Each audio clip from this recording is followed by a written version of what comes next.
Tuelekee kaunti nambari 18 ambapo jamii zinazoishi karibu na ardhi za kulinda ardhi hiyo ambayo ni mazingira bora kwa ndege aina ya korongo.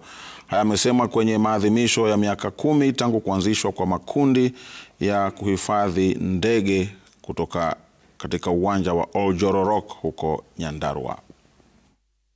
Jamii zinazoishi karibu na ardhi oevu yenye ndege aina ya korongo walio hatarini kutokomea zimehimizwa kukumbatia uhifadhi wa ndege hawa wa kuhamahama kabla hawajatokomea kabisa. Mafanikio mengi yamefanyika.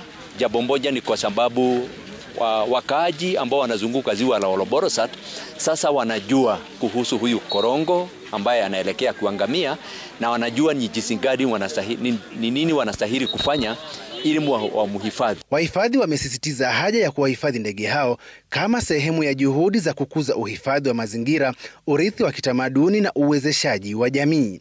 We are not protecting the wetlands only for cranes. We are protecting the wetlands for ourselves, for our future, for the generations to come.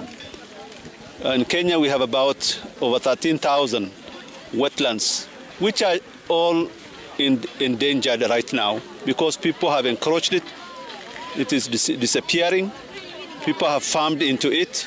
People have settled into it. And so we are facing a serious threat. Wamesisitiza haja ya kuelimisha jamii na wenyeji kushiriki katika uhifadhi na ulinzi wa korongo wa ardhi oevu, wakibainisha kuwa idadi yao inaendelea kupungua kila kukicha. So katika uhifadhi wa korongo, korongo ni moja wa wale ndege ambao tunaita endangered species. Na katika hiyo sheria ya KWS ambayo inatuongoza, ukishikwa na chochote nyama, mayai ya huyo korongo ambaye ni endangered species, unaweza fungwa hadi mwaka mmoja gerezani, ama unaweza pigwa fine ya shilingi milioni 1. Hisia zao zimeungwa mkono na afisa mkuu wa huduma kwa wanyamapori kaunti ya Nyandarua, Paul Wambugu, ambaye amedokeza kuwa uwindaji haramu wa nyama ya wanyamapori na hasa korongo na mayai yake umechangia pakubwa katika kupungua kwa idadi ya ndege hawa wa kuhamahama. So the crane is a very important bird for Germans as well. It's your iconic bird, a sort of pride of Africa, but the crane in Germany is also a very iconic bird for Germans.